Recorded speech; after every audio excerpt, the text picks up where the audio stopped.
Hello friends, physics classes में आपका स्वागत है। आज मैं आपको बल, न्यूटन के गति विषयक नियम के बारे में बतलाऊंगा। बल होता क्या है उसके बारे में जान लीजिए। बल वह धक्का या खिंचाव की क्रिया का नाम है जिसके कारण किसी वस्तु की अवस्था में परिवर्तन किया जाता है या करने का प्रयत्न किया जाता है। तो हम एग्जाम्पल से समझते हैं। जैसे कोई ट्रॉली बैग है, जब हम उसे पकड़कर खींचते हैं अर्थात उस पर बल आरोपित करते हैं तो ट्रॉली बैग एक स्थान से दूसरे स्थान तक गति करती है। जबकि किसी दीवार पर यदि हम बल आरोपित करते हैं तो दीवार अपना स्थान परिवर्तित नहीं करता है। अर्थात हम कह सकते हैं कि बल के कारण किसी वस्तु की अवस्था में परिवर्तन किया जाता है या करने का प्रयत्न किया जाता है। बल मुख्यतः दो प्रकार के होते हैं। पहला संतुलित बल, दूसरा असंतुलित बल। संतुलित बल होता क्या है उसके बारे में जान लीजिए। किसी वस्तु पर लगाए जाने वाले सभी बलों का परिणामी यदि शून्य आता है तो ऐसे बलों को हम संतुलित बल कहते हैं। अब इसे हम एग्जाम्पल से समझते हैं। कोई छड़ है, छड़ के दोनों सिरों पर दो व्यक्ति पकड़कर अपनी ओर खींचते हैं।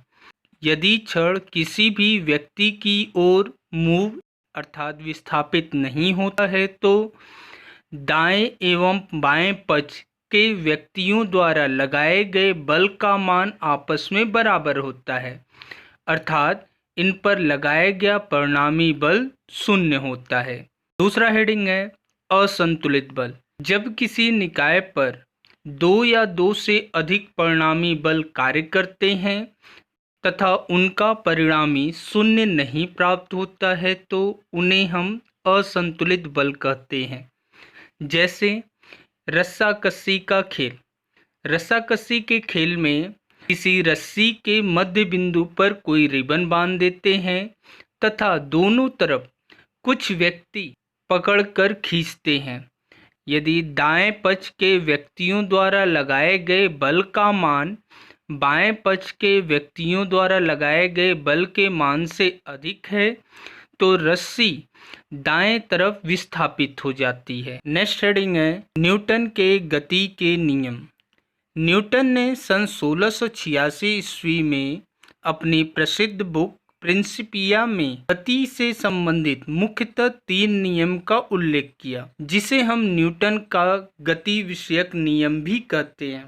पहला नियम जड़त्व का नियम होता है, दूसरा नियम बल का नियम होता है, तीसरा नियम क्रिया प्रतिक्रिया का नियम होता है। अब हम पहले नियम की बात करें तो प्रथम नियम। इस नियम के अनुसार यदि कोई वस्तु विरामावस्था में है अर्थात रुकी हुई अवस्था में है तो वह उसी अवस्था में रहेगी, जबकि कोई वस्तु यदि गति अवस्था में हो तो वह गति अवस्था में ही रहेगी अर्थात उसकी स्थिति में समय के साथ निरंतर परिवर्तन होता रहेगा जब तक कि उस पर कोई बाह्य बल न लगाया जाए। इस नियम को जड़त्व का नियम कहते हैं। जड़त्व होता क्या है उसके बारे में भी जान लीजिए। नेक्स्ट हेडिंग है जड़ अर्थात इनर्शिया। किसी वस्तु का वह भौतिक गुण जिसके कारण वस्तु अपनी अवस्था में होने वाले परिवर्तन का विरोध करता है उसे जड़त्व कहते हैं। जड़त्व मुख्यतः 2 प्रकार के होते हैं। पहला विराम का जड़त्व, दूसरा गति का जड़त्व। पहला हेडिंग है विराम का जड़त्व अर्थात इनर्शिया ऑफ रेस्ट। यदि कोई वस्तु विरामावस्था में है तो वह विरामावस्था में ही बनी रहेगी जब तक कि उस पर कोई बाह्य बल न लगाया जाए तो उसे हम विराम का जड़त्व कहते हैं। जैसे स्कूल में रखे मेज और कुर्सियां, यदि हम उस पर कोई बल आरोपित नहीं करते हैं तो उसकी स्थिति में कोई परिवर्तन नहीं होता है अर्थात वह जहाँ है वहीं पर बना रहेगा। दूसरे शब्दों में कहें यदि हम किसी वस्तु को कहीं रख दें, उस वस्तु को बल लगाकर विस्थापित न करें तो वह हमेशा वहीं पर बना रहेगा। इसे हम विराम का जड़त्व कहते हैं। दूसरा, गति का जड़त्व अर्थात इनर्शिया ऑफ मोशन। यदि कोई वस्तु गति अवस्था में है तो वह निरंतर गति अवस्था में बनी रहेगी जब तक कि उस पर कोई बाह्य बल न लगाया जाए।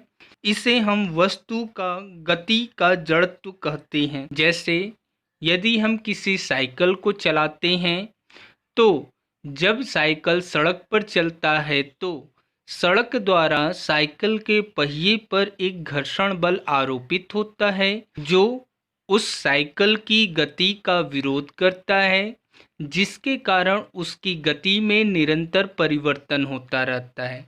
यदि घर्षण बल कार्य न करे तो हम साइकिल पर एक बार पैडल मारकर हम पूरी पृथ्वी का चक्कर आसानी से लगा सकते हैं, अर्थात वह साइकिल निरंतर गति अवस्था में बनी रहेगी। हम न्यूटन के गति का पहला नियम एग्जाम्पल द्वारा समझते हैं। पहला एग्जाम्पल है, ठहरी हुई मोटर या रेलगाड़ी के अचानक चलने पर उसमें बैठे यात्री पीछे की ओर गिर जाते हैं।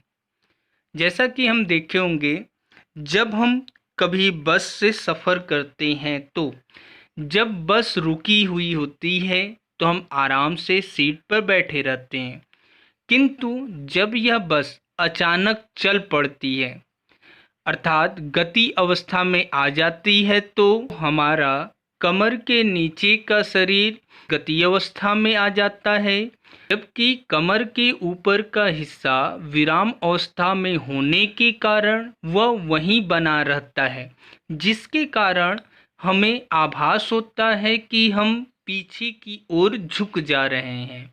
यह क्रिया विराम के जड़त्व के कारण आता है। दूसरा एग्जाम्पल है, चलती हुई मोटर कार के अचानक रुक जाने पर उसमें बैठे यात्री आगे की ओर झुक जाते हैं। कोई मोटर कार या बस गति कर रहा है तो उसमें बैठा यात्री भी गति करता है।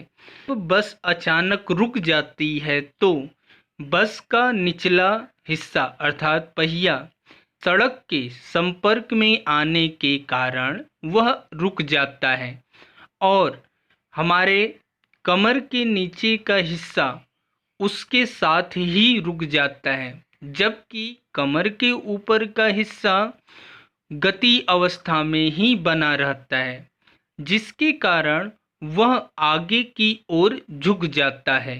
नेक्स्ट एग्जाम्पल है, कंबल को झटकने से उस पर लगे धूल के कण अलग हो जाते हैं।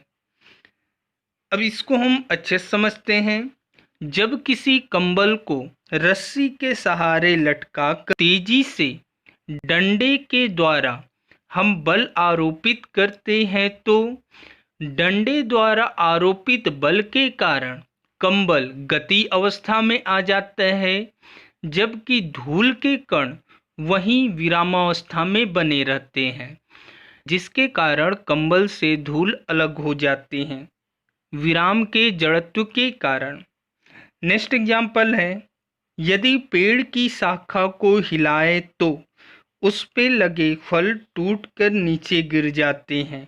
जब हम किसी पेड़ की टहनी को पकड़कर तेजी से हिलाते हैं, जैसे हम मान लें किसी अमरूद का पेड़ है, उसकी एक टहनी को पकड़कर हम तेजी से हिलाते हैं तो उस पर लगे फल अर्थात अमरूद और पत्तियां कुछ टूटकर नीचे गिर जाते हैं। क्यों, वो जान लीजिए। क्योंकि जब हम टहनियों को हिलाते हैं तो टहनी गति अवस्था में आ जाती है, जबकि उस पर लगे फल या पत्तियां विराम अवस्था में ही बनी रहती है, जिसके कारण वह उससे टूटकर अलग हो जाते हैं विराम के जड़त्व के कारण। नेक्स्ट एग्जाम्पल है, खिड़की के शीशे में बंदूक की गोली मारने से छेद हो जाता है, जबकि पत्थर मारने पर शीशा चटक जाता है। ऐसा क्यों? जब हम किसी बंदूक से गोली चलाते हैं तो खिड़की के शीशे को जब वह स्पर्श करता है तो गोली के आगे का हिस्सा जितना बड़ा होता है वह शीशे के संपर्क में आकर सिर्फ उतने ही हिस्से को विस्थापित करता है, जबकि पत्थर से हम उस पर जब मारते हैं तो पत्थर शीशे के अधिक भाग को विस्थापित करने का प्रयत्न करता है, जिसके कारण बंदूक की गोली से केवल उसमें एक छिद्र होता है, जबकि पत्थर के टुकड़े से वह शीशा पूरा चटक जाता है। जड़त्व का एक तीसरा प्रकार भी होता है जिसे हम दिशा का जड़त्व कहते हैं, अर्थात इनर्शिया ऑफ डायरेक्शन। जब कोई वस्तु किसी निश्चित दिशा में गति करता है तो वस्तु की गति की दिशा में होने वाले परिवर्तन का विरोध जिस गुण के कारण होता है उसे हम दिशा का जड़त्व कहते हैं। जैसे जब हम किसी बस से सफ़र करते हैं और बस दाहिनी ओर मुड़ती है तो बस में बैठा यात्री बाईं ओर झुक जाता है। वह दिशा के जड़त्व के कारण होता है। वीडियो को अंत तक देखने के लिए धन्यवाद। जो चैनल पर नया चैनल को सब्सक्राइब कर ले, नोटिफिकेशन बेल ऑन कर ले तथा लाइक, शेयर एवं कमेंट करना ना भूले।